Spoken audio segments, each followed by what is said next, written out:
Good afternoon, everyone. My name is Akin Olowolagba. I'm an hygiene, health and safety and public health professional. Okay, so I'm going to be sharing with us on the food safety, World Food Safety Day today, which is June 7, 2020, with the theme Food Safety, Everyone's Business. Okay, so we're going to be looking at some of the things surrounding this year's food safety. So it will be good for us to know that this is the second edition of World Food Safety Day. It actually started last year. So food safety is getting more and more attention. So this is the second edition of World Food Safety Day, and it's going to be celebrated every 7th of June. So UN and WHO has recognized food safety as one of the key pillars that we need to focus on. So we're going to be looking at everything around food and food safety. So what are the things we're going to be looking at today? So we're going to be looking at food itself and food safety. For us to know what food safety is, we need to go from the elementary stage of what is food. Okay, so we need to understand. It looks so simple, but we're going to be looking into it into details. In details, look into food safety. So by basic definition, what we're talking about. This one will be food, which is from production to consumption. So some people would like to call it from farm to plate or from farm to fork. So we're going to be looking at those food value chain. The third one, we're going to be looking at food safety hazards. So what are the hazards associated with food? Okay, so once we know the hazard, then we'll know exactly how we can mitigate against those hazards. So then we're going to look at shared responsibility. What are our responsibilities? What exactly do we need to do? Okay, who needs to do what? So we're going to all our evaluation. So we're going to be looking at different responsibility by different individual agencies and governments. Then we're going to end in questions and answers. So if you have questions, please, you can start writing it in the chat section. I believe maybe Viola will help us to get some of those questions down so that we can have all those questions in series when we finish, so that we can answer some of those questions. So I go by definition of food. Food is any substance. I try to highlight substance consumed to provide nutritional support for an organism, usually of plants, animal, or liquid. So we need to put in our mind that anything we take from our mouths that we consume, that from where we get our nutritional support, this is food. So when we're talking of from plant origin, from animal origin, from liquid, even sometimes from some of the basic drugs they considered as food. Okay, so when we're talking, so we should have this at the back of our mind whenever we mention food. So what is food safety? Food safety refers to all activities aimed at ensuring, handling, preparing, and storing of food, even the consumption of food, in a way to best reduce the risk of individuals becoming sick from foodborne illnesses. Okay, so food safety is series of activities from the farm, and we're going to be looking at those food value chain just in a moment. So we're going to look at all those areas, then what are all those activities that we need to do to ensure that our food, we don't become sick by consuming some of those food, and what are the things that we need to do. Okay, so these are simple value chain. It can become a little bit complex, but this is simple value chain. And now let me take it from farmer. And when we are talking of farmers, we are not only talking of crop farmers, because sometimes when we talk of farmer, we look at people that cultivate crops. Now we are talking of both crops farmers and animal farmers. Okay, so when we're talking of farmer here, we're talking of both plants and animals. So we need to put that one at the back of our mind. Now, before farmers could do anything, there is what we call, let's say, basic prerequisites. What do farmers need? The raw materials they're going to need, the land, the seed they're going to plant, the agrochemicals, the fertilizers, the pesticide and stuff. So they need all these things. So we need to think, when we're thinking of food, the end product of food, we need to think from where the food starts from. Okay, even before somebody think of, I'm going to rear cow, I'm going to rear pig, maybe it's poultry, stuff like that. So what are the things they're going to put in place to feed these animals? Another section on itself when we think of food safety, or feed safety rather. So we have food safety, we have feed safety. So what type of food are they feeding those animals? Where are those getting those food from? What type of fertilizer are our farmers getting? What type of chemical, pesticide, herbicide, what kind of fertilizer on all those chemicals are those are they getting? And what are the policies and regulations in place to make sure they get the right chemicals? Okay, because if there are no regulations in place, they're going to do whatever they like. Chemicals can retain in the food. We call it chemical residue. Okay, some food that you could see some maybe 3 weeks old, 4 weeks old chicken becoming so big. Some of them have been injected maybe with steroid or something. And if we consume some of this food, we'll get some of those chemicals in our body indirectly. That's why the fact that we are not consuming those chemicals, but because we are consuming animals or plants that has retained those animals chemical residues in them, then we can get. So those are some of the first process in food safety. Input companies, what are the things that we need even before we get to the farm? Who is regulating those needs? How are we sure that we are using the right chemicals? Okay, so there are some chemicals that may be good for plants or animals, but may not be good for human consumption. Okay, some people want their yield to be so big, so they introduce all kind of things, and we've had all kind of stories. So who is checking these chemicals coming in, or are we producing it within the country? Who is regulating? Who is making sure that farmers don't use what they are not being used? Who is making sure that they are responsible for what they need to be responsible for? So these are some of the things that we are talking about. Okay, so now get to the farmers. We have the crop farmers, we have the animal farmer, and we need to put in our mind water as well, because we drink water and we consider water as food. Okay, so now we're talking of at the farms. What are the things that go on at the farms? Okay, we've seen a lot of things recently that they are talking of antibiotics, especially for the animals. That they are in poultry. Some are giving very strong antibiotics to those chicken, to people in the piggery, to those pigs, to those cows and stuff, so that they don't want them to have some infection. Then when slaughter those animals, do they still retain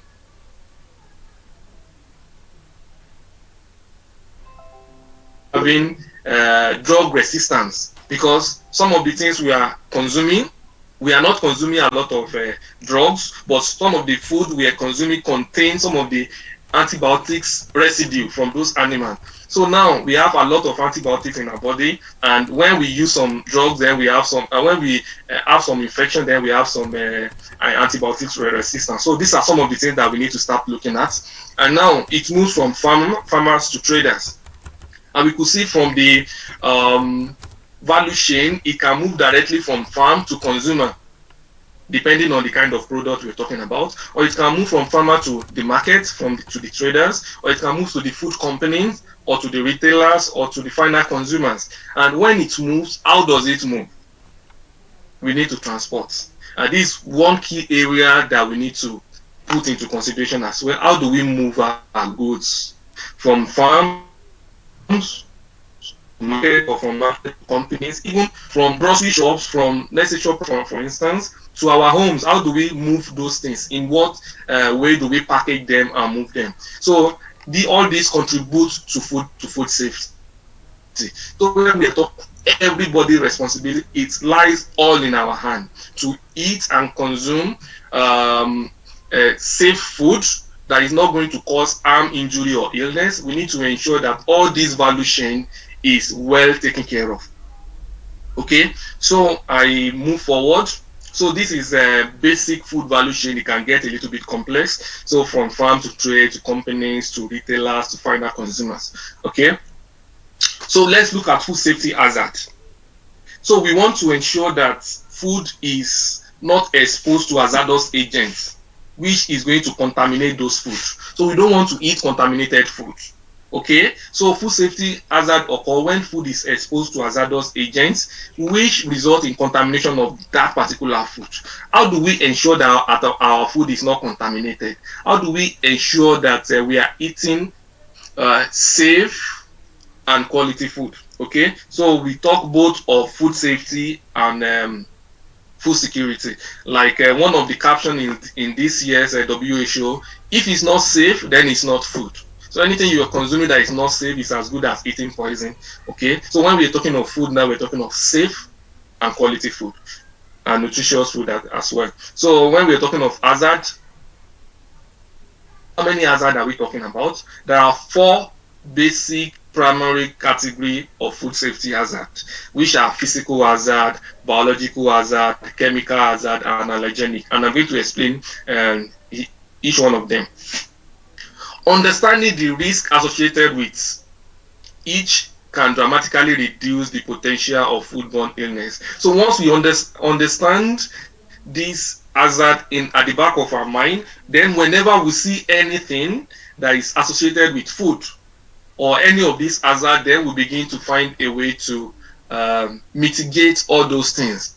And it's everybody's responsibility, trust me. And we see all these things on a daily basis. Sometimes when I walk along the streets, I see some of these things, some of the things that are not hygienic. Some of them I'm forced to correct. Like, please, you cannot do like this. Not just for me, but we need to make it as culture, as public service. That if I don't correct this thing, somebody might fall sick. So these are some of the things that once we understand the risk associated with food, then we know exactly what we need to do. So that's why we're creating a lot of awareness for us to identify all these hazards, then we'll be able to mitigate them or eliminate them if it's possible. What are physical hazards? These occur when foreign objects are introduced into food. What is the most common example of physical hazard? The most common is air, human air. Sometimes you are eating, you see some hair inside the food, you see stones in some of the food back home, you see piece of wood or piece of glass or paint. So these are physical hazards that if we consume, remember, for a food to be safe, it must not cause any harm, injury, or illness. So physical hazard most of the time will cause harm. Imagine somebody eating food and there is pain inside, or piece of glass inside. Or if children is eating that kind of food, the damage is going to cause to their throat or to their mouth, or if it goes into their stomach. So these are some of the things we need to ensure that the food is safe from any physical hazard. Biological hazard, this includes bacteria, parasites, fungi, viruses. We could see some of the things that we are talking about now, dealing with a lot of virus. Okay, so all these things, when they find their way into the food, then they can begin to wreak havoc, then become an hazard. And if we consume those foods, then we can fall sick from eating contaminated food. So they can develop if food is poorly handled, which talk about personal hygiene, hand wash, grooming, and all those things to make sure that we don't introduce, because most of the time the biological hazards are often being introduced by human. You're touching food with your bare hand, not wash, you are eating with dirty hands and stuff like that. So you can transfer bacteria from your hand to the food and into your mouth. Okay, so these are some of the things we are talking about. Or it may come from outside source as well. Chemical hazard. So how does chemical hazard get into our food? So we're talking of some of the pesticides, like I've mentioned, herbicide, some too much fertilizers or stuffs that may get retained inside some of the plants. We talk of pest control chemicals. Some maybe in our farm, in our warehouse, we're trying to control some of the maybe cockroaches and stuff. So we put in a lot of pest control chemicals that may fall on some of the food and contaminate the food. And if we don't wash the food properly, then we can end up having chemical poisoning. Okay? So we have soaps at home. So if we are washing our plates, so the detergent, if we don't rinse properly, we can have something like chemical hazard from the soap, because we are not supposed to consume those soap. They are not food. Antibiotics, additives. So antibiotics, some people that are putting a lot of antibiotics on their animals. In the farm, they don't want them to fall sick. Who is checking to make sure that these antibiotics don't get retained in the body of those animals? Hope we are not consuming these animals when we slaughter them with those antibiotics, because eventually we'll retain some of these things in our body. Additive is another thing that we need to consider, especially when we're talking of pastry and stuff. There are a lot of food additives that is being added these days, and who is checking to make sure they are food grade? In what dosage are we putting all these things? So these are some of the things that we're talking about. So, and the last one is allergenic. There are some food that can trigger an allergic reaction. We say it can trigger an immunological response, immune response in our body. Some people are allergic to different kind of food. Okay, and this one has also been identified as hazard. So if anybody is allergic to any food, it's always good to be very careful not to consume that kind of food. Okay, so we talk of something like peanuts, sesame, celery, sulfite, and stuff like that. Some of the seafood. Okay, so these are some of the things we're talking about. See, these are four basic category of food safety hazard. So once we know this food safety hazard at the back of our mind, anywhere we see something like that, we'll be able to come up and try to maybe advocate or try to sensitize people about these things. Okay, and I do it a lot, trust me. I do it a lot. Maybe I want to buy bread and I see something that is not right. I try to inform those women. And sometimes they look at you like, where is this one coming from?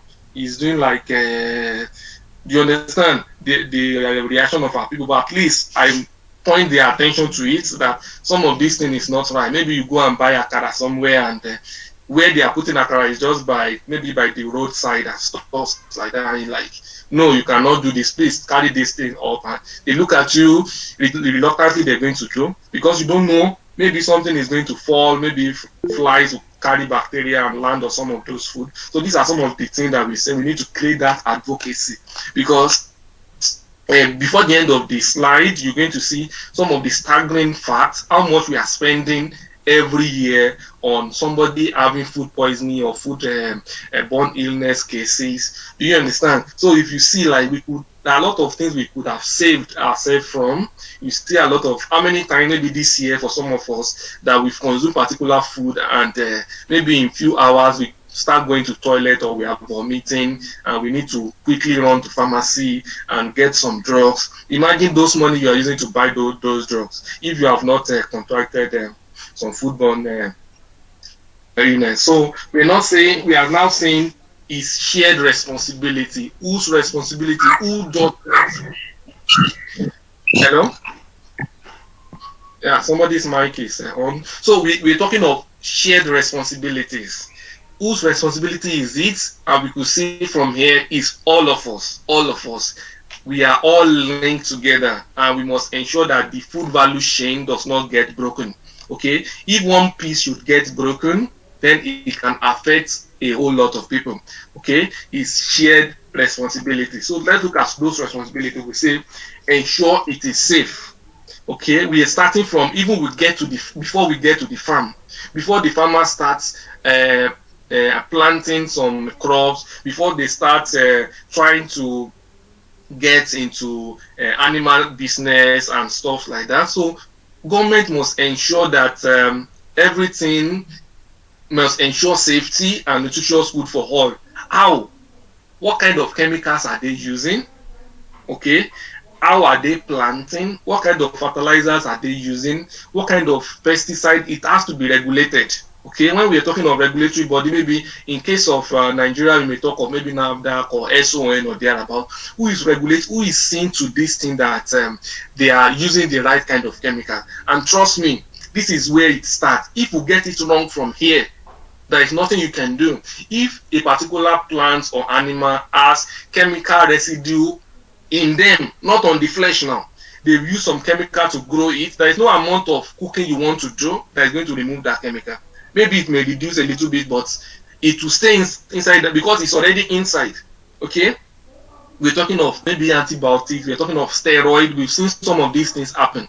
Okay? If we don't regulate those chemicals from the start, it goes all the way, and there's nothing that anybody can do about it. So that's why we're employing all the regulatory bodies, the government agencies, to make sure that we stand to our responsibility to make sure that these things is done properly. If we want to ensure food safety, food security, we need to ensure that from the starting point we get it right. So once we get it right from the starting point, then we move to the next level. Okay, and again, for people that are doing business, like somebody told me that we need to see it as public service, because anything you do will affect a lot of people. It's food. All of us eat, regardless of your religion, regardless of your culture, regardless of gender. All of us eat food. So anything that happens to food, it happens to humanity. So we cannot afford to get it wrong with food. So this is where we're saying it starts from here, and all of us we take over from there. So number one is to ensure it is safe. And what is the government regulation? Government regulation comes in all the value chain. We say from the input company, the seed, the agrochemicals, the raw materials that are being used, the feed that are being used for the animals. So we need to ensure that there is safe regulation and strict regulation, because if you leave farmers to do whatever they like, everybody wants to maximize profit. Okay, so we cannot leave people to do what they like. So the necessary government agency needs to step up, and we see now from the farm, again, from farm to traders, the transportation. Is there any regulatory to transport food? Okay, in some climes, you cannot transport food anyhow. The food that require temperature control need to be transported in chiller van. All those big van, there are some that is cold. There are some food that need to be transported in cold chain. Maybe from the northern part of the country to southern part of the country. You see sometimes maybe they are transporting tomatoes or cucumbers and some of those things in open trolley and in open lorries. And before they get to Lagos, for instance, 20-30% of them is already bad, rotten, spoiled. Okay? So there's supposed to be some regulations in place to make sure that during transportation our food is safe. Not that rain will beat it and sun will beat it, the dust will fall on it and stuff like that. So all these steps, we need to ensure that there are regulations that control and restrict some of these things. When we get to food companies, okay, big or small or big food companies, how are those companies doing? How are they preparing the food? How are they processing their food in the food companies? So we need to make sure there are enough regulations to make sure that the food company need to take responsibility by themselves to make sure that the food they are giving to their customers is of good standard and is safe. Okay, the retailers that they sell some of these products, what are the things they are doing in their small retail outlets? How are they storing the food? And we're going to be looking at them one after the other. So government regulation goes across all the food value chain. Across all the food value chain, we need to make sure that there are check and balances in each and every part of the process. Then consumers, we're going to get to that in a short while. So we say we grow it safe. How do we grow our food? How do we cultivate our food? Agricultural food producers need to adopt good practice. They need to adopt good practice, good manufacturing practice, good hygiene practice, and for small businesses and even for big agricultural businesses, and for farms, for crop farmers and from animal farmers. So they need to adopt good practice, even as their own internal procedure, to make sure that they want to give good and quality food. There are some companies that have stayed more than 100 years because they focus more on safety of their products. That anywhere you get to, there are some companies virtually everywhere in the world, and you know some of the companies we're talking about, because they ensure that their food is safe for anyone to consume. So they need to adopt practical good practice. Okay, so we need to ensure that we grow the food safe, both in the crop and in the animal farm and water as well. So when they are in the farms, what are the things they are doing? I've talked about the raw materials they're using, the fertilizers, the some of the chemicals they're using, the pesticide and pest control. So those are some of the things that they need to ensure that they use the right kind of chemicals. Okay, they use the right kind, even the seed. Now they use the right kind of seeds, because now we are hearing a lot of things about maybe GMO or stuff like that. How are we ensuring that some of these don't have some of negative genetic material that can affect the population? So we need to ensure that all these things, the good things, are being done even at the level of the farm. Okay, so we grow it safe. Now transport it safely. So how are our food being transported? Okay, we could see a lot of things. Some of the ricketing vehicles you see in our climes are food vehicles. Even some people say when some vehicle is getting bad, oh, use it in the farm. Go and be using it to carry farm produce. Is it supposed to be for some goods? Yes, but for so many, there are some food that they needed to be transported in cold chain, and there are some companies, there are some countries that if you don't transport in cold chain, they need to destroy those goods. And we could see sometimes that we try to export a particular food, and it got to that particular country, and it was rejected because we did not transport in the right manner. So this is very key, and if we've adopted the right procedure from the government, if the farmers have done the right thing, and now we are transporting, now we are getting somewhere. So the chain must not be broken. We need to ensure food safety in all these processes. We need to ensure food safety in all these processes to make sure that when it gets to final consumer, it needs to arrive safely, and we need to consume the food safely. Okay?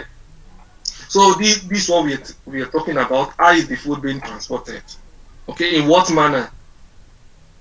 So for dry food, it may be a little bit easy because dry food is a little bit less risky. But for some of the fresh produce, because bacteria need water to survive and multiply. So these are some of the ones that we need to do. Let's look at some of the abattoirs. These are some of the things I've seen. The butchery. If anybody has ever been to abattoir where they butcher cow, oh my God. To stay there, you would not want to stay. You see the blood, you see the way everything is, the vehicle they are using to transport after they cut the cow. Some would bring bike, some will bring and load it on bike, and the blood will be dripping as they are following. This is food that we want to consume, for crying out loud. Who is looking into all these things? Okay? And when you look at some clients that you see where abattoirs is, you can sleep there because everything is hygienically. The place will look like an airport. Like, this is abattoir, for crying out loud. Okay, so these are some of the things that we need to start looking at, that we need to transport our food safely. So for us to ensure food safety. So keep it safe. How are we keeping our food? How are we storing our food? In our homes, in our stores? How are we ensure that we keep our food safe? Business operators must make sure that food is safe at all times. There is a way to store the food. If you have ready to eat, for instance, need to be stored up. If you have any frozen food, you cannot store frozen food up, because especially when you are shopping, when you're doing your shopping. So frozen food needs to be taken last, and it needs to be separated from ready to eat. Ready to eat for something like bread, for something like cake, for something like any food, some fruits that you just want to eat. Okay, so we need to separate it from frozen food, because frozen food will start thawing, will start defrosting, especially maybe something like chicken. Then blood will start coming out. Frozen beef, blood will start coming out. So we need to ensure that we keep our food safe, and in our retail outlets, they need to store properly. How are we storing? We need to ensure that we are not storing. somebody need to mute the mic. We need to ensure that we are not storing directly on the floor. Okay, in food safety, we don't store anything on the floor. We don't want anything to contaminate the food. So we want to store above the floor. So that's why we have these shelves to make sure that we store our food properly. We don't want to store anything against the wall. We want to leave some space so that we have enough air circulation. Even in our homes, we need to ensure that at least we store properly. Okay, and recently it's been advocated when there was issue of Lassa fever and stuff like that, that we need to store some of our dry food in airtight container. Maybe some of the containers that we need to put inside that all these rats and pests will not go and touch the food. Okay, so we need to make sure that we store and keep our food safe so that no contamination will get to it. And when I'm saying this now, we begin to think about what type of contamination can get to food if you don't store it properly. Maybe physical contamination, maybe biological contamination.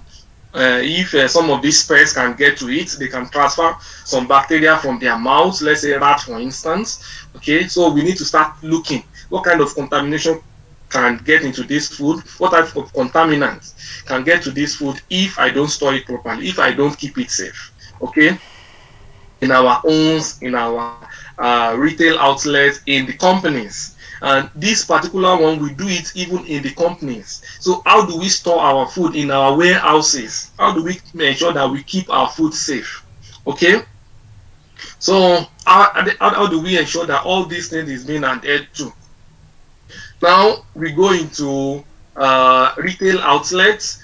How are we checking the best before date, the shelf life of those food, to make sure that we don't eat expired food? And sometimes when we go to the store, we just pick up food, we check, oh, is the date still expired? So those are some of the things that we need to ensure that the food is safe for consumption.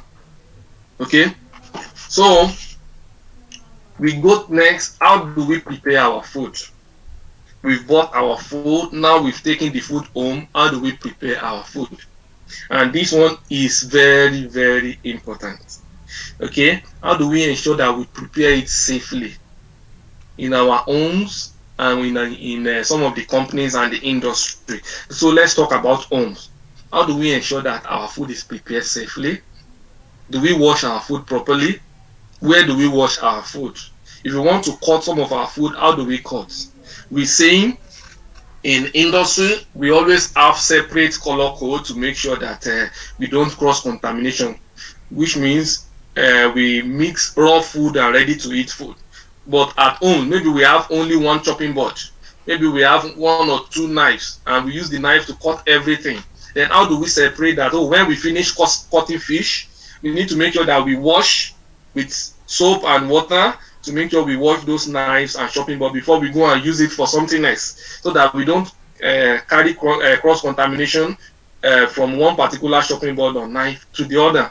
So we need to ensure at home that we prepare our food safely, which is very important, because this area is very light source of contamination. Then we look at in industry, we look at some of the industrial production that how do we prepare? In industry, it's a bit formalized. So everything, somebody is checking, somebody is making sure that it's done in batches. So the main issue is in our homes. How do we do it right to make sure that we don't eat contaminated food?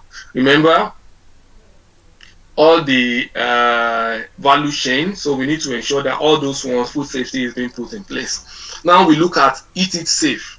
How do we consume our food? Personal hygiene. In what manner do we consume our food? Okay, what is the quality of food we're consuming? Do we check the food properly before we consume? Do we wash our hands? Do we use clean cutleries? Okay, so we need to ensure that the food we're eating, if you have a doubt about any particular food, don't eat it. Don't eat it, because if you eat it and you end up in hospital, then you start spending money that you could have used for something else. So everyone has the right to safe and healthy and nutritious food, from kids to adults. So we need to ensure that, and this one I always a little bit skeptical. Now people know me. There was a time I went to buy bread and I was checking, I was looking for the NAFDAC number and stuff, and the woman was looking at me that was wrong. And at the end of the day, I saw that the bread is already growing mold. That, oh, this bread is not, it has been long, so you cannot sell something like this.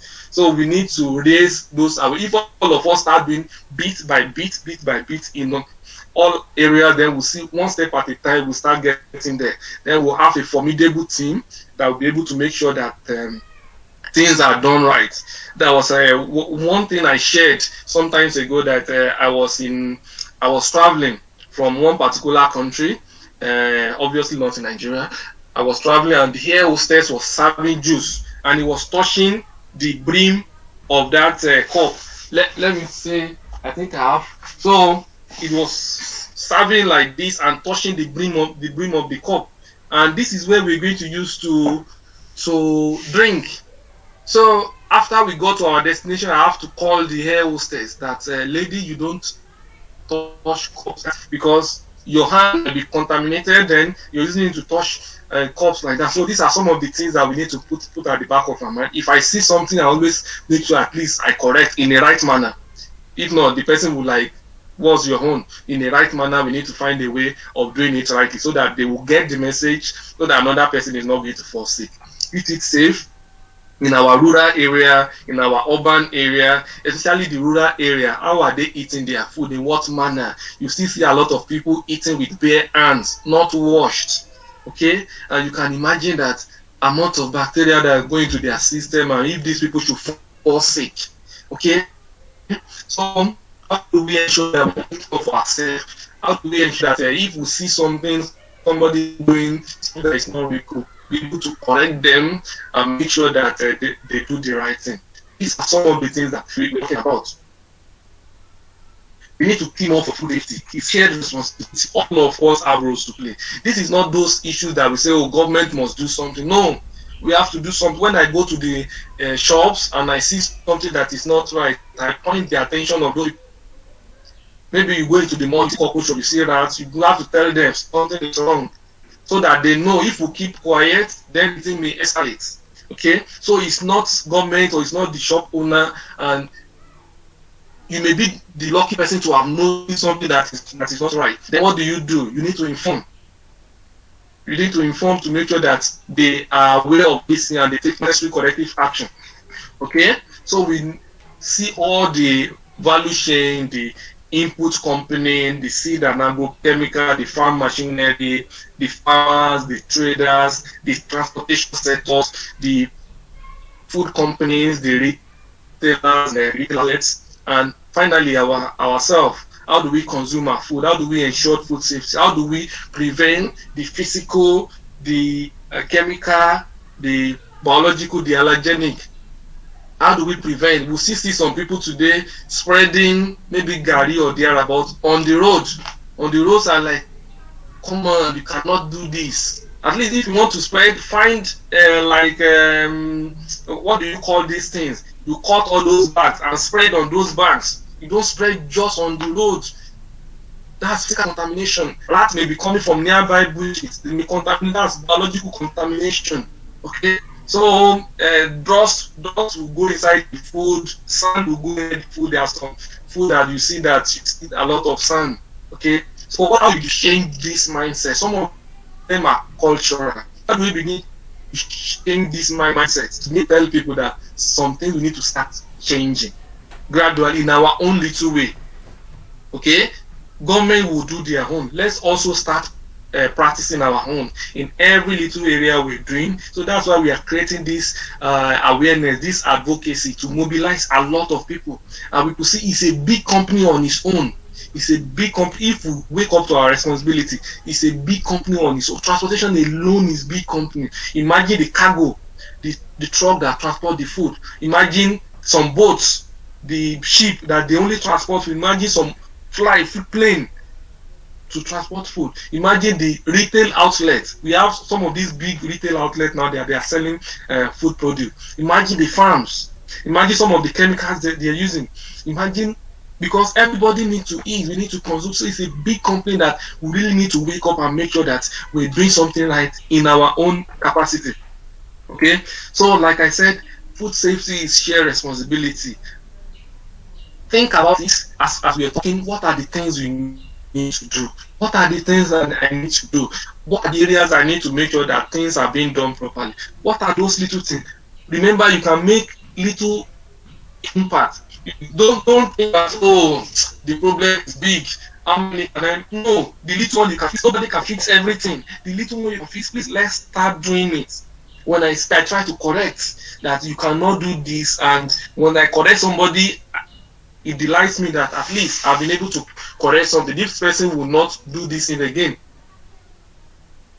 Okay, and we can see some fact and figure. Like 600 million in the world, they fall ill every day by eating contaminated food. That is 600 million in the world, more than the population of Nigeria, fall ill by eating contaminated food. 420,000 people die every year by eating contaminated food. Imagine. Children under 5 years carry 40% of the foodborne illness because their immune system is not strong. A lot of diarrhea and vomiting stuff because they eat contaminated food. Foodborne illnesses are usually infectious or toxic in nature, and most of them are caused by bacteria, viruses, parasites, or chemical substances that enter our body through contaminated food or water. Remember, I say when we talk of food, it's food or water. So foodborne diseases impede society economic development. If your economy is not healthy, then what can you do? We say the value of trade in food is about $1.6 trillion. The value of food, because when you look at those food value chain, a lot of money is going in that region. Then we begin to think, for some of us that are engineering, maybe food tech, we need to start thinking some of this. How can I solve? How can I prepare? Look for some machinery to make sure some of these things are done easily and with less human interaction to make sure that the food is safe. We begin to think outside the box. Like, what can I do? What can I do? What are the things that we'll begin to do? We see a lot of food that is being wasted.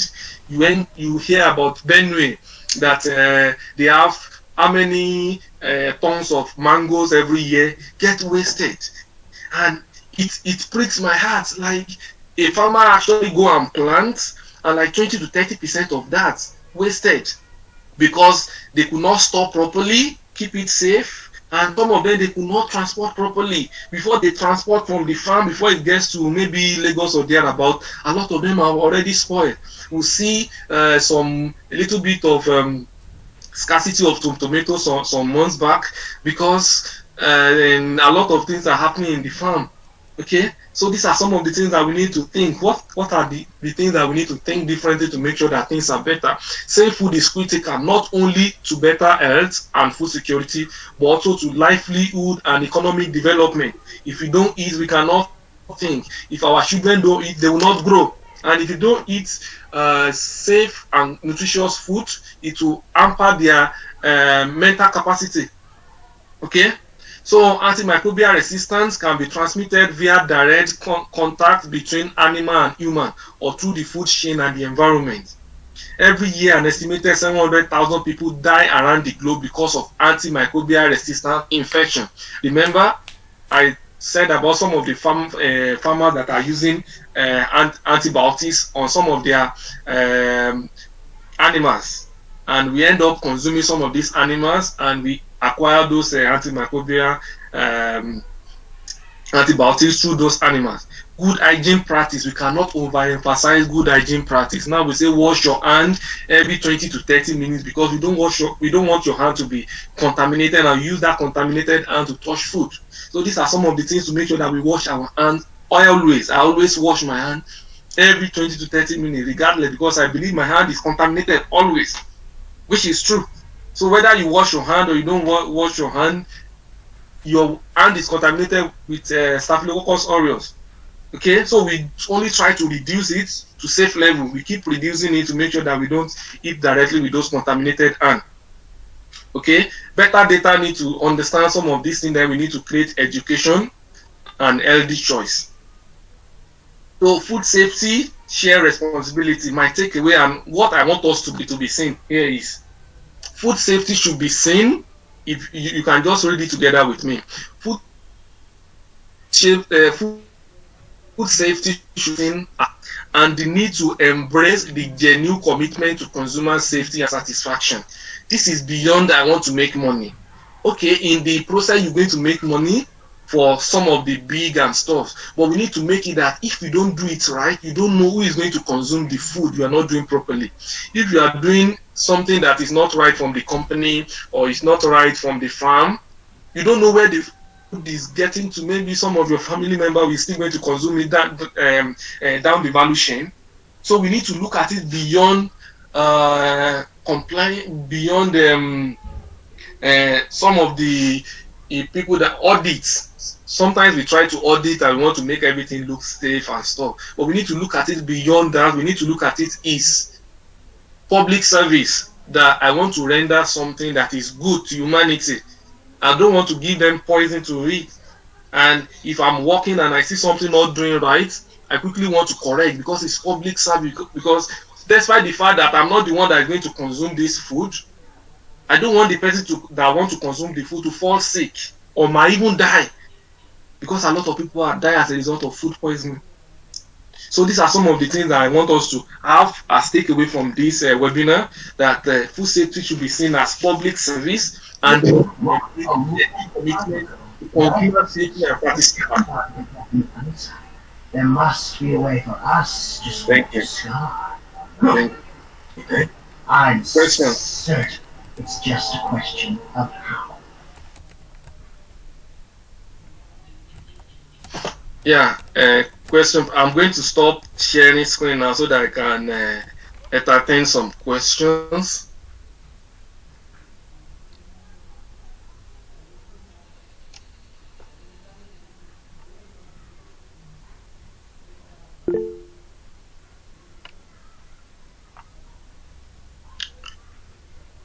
Yeah, so if anybody has questions, so that let me see if there are questions.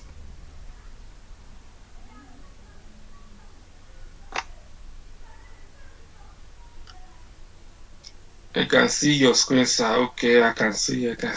When can question? You can ask questions now. Akimbo Wale Ezekiel. You can type it here. Okay. Empirica, can you please help us out? Some people are finding it. Okay. I'm really enjoying this. Please, can we have this slide at the end of it? Yes, I will send the slide to Food Cycle Initiative so they can share it with participants. Okay. Abigail, okay. I'm actively accepting. Okay. I've not seen questions. Please, let's type our questions. Ezekiel, you can type your questions so that I'll be able to answer them.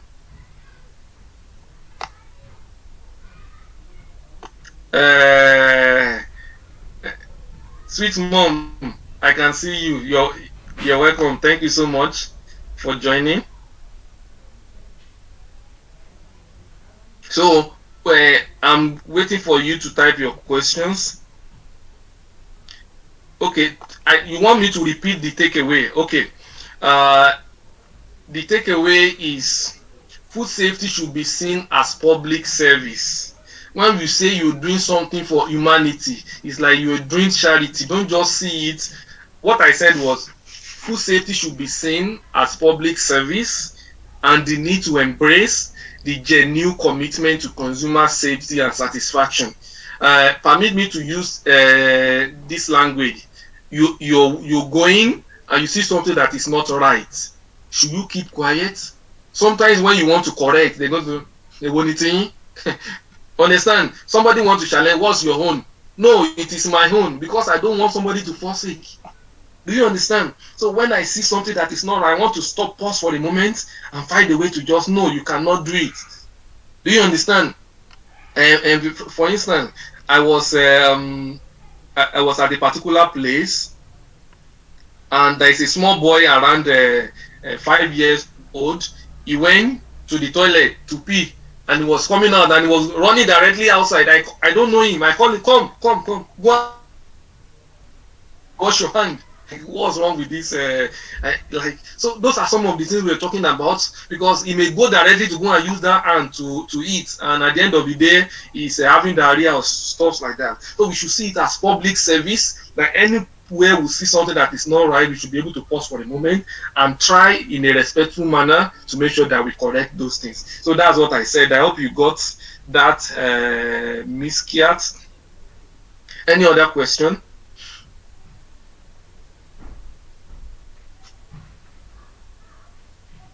If you don't want to type, I think you can unmute yourself and ask verbally so that we can get. So I think that one also can be taken.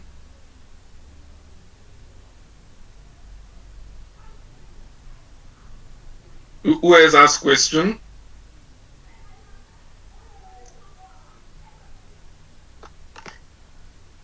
If not, we may have to call it a day. I think Ezekiel wanted to ask a question, right?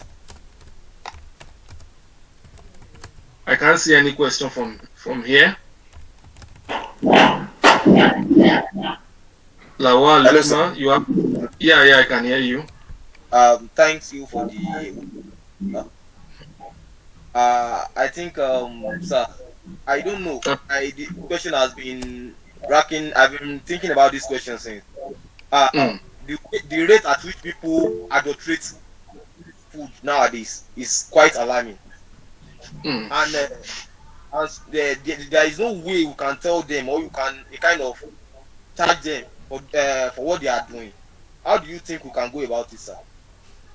There is a Customer Protective Council, or there is something like that, maybe CPC or something. Customer Protective Council, that we can report. If you see something like that, the best way is to tweet. So if I see something like that, you can go to Twitter and tag those people. There have been issues like that people have reported, and they actually take it up. That you, with full description that I've seen, or you can send them a DM. I think the Consumer Protection Council, that's the name, Consumer Protection Council, CPC. They're on Twitter.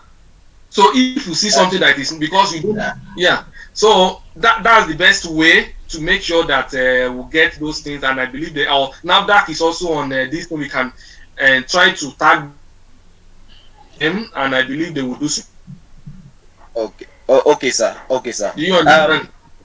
But the problem is, most of these, all this small scale business, all this food industry, small scale food industry, that is like not that they don't really think about them much like that, sir.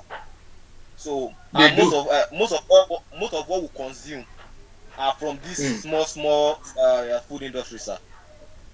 I understand. I understand. If you see something like that, I think best way, and if you really want to do public service, is to take that particular product and go to maybe that office in your state, or if you don't want to do that, take a photo and put it on social media. You are not reporting them. You want people to be safe. Do you understand? There are a lot of things that people will complain. Oh, this particular food contain rubber. They don't even go to NAFDAC. They just put it on social media that they cook rice, and rice turn to rubber. Any other question? No, it's at Atkins Towel. Sorry, that's my Instagram. This one is at Atkins Towel. Atkins Towel. Yeah, that's my Twitter. Or there's one particular flower or stuff like that. They just do a video and it goes viral, and government agency will go and find them, will go and look for them. Do you understand? So we cannot keep quiet about this. If you keep quiet, 10 others are doing something.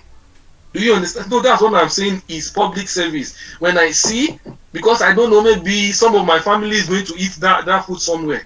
So the best thing with the issue of social media is just put it online. It will go viral by itself, because everybody is scared. You've had the issue of kilishi of some, for instance, that they said you wash and it turns to rubber, and like it begins to draw and stuff like that. People put it online, and I think since then I've not eaten kilishi, and I love to eat it. So if you see something like that, please don't keep quiet. Put it online, tag the relevant agency. I think that's the best way to get their attention. Tag NAFDAC, tag Consumer Protection Council. And if you have my this, tag me, we'll make it go viral. We tag a lot of them. At least one of them is going to say it. Okay, so this is the way we need to do it because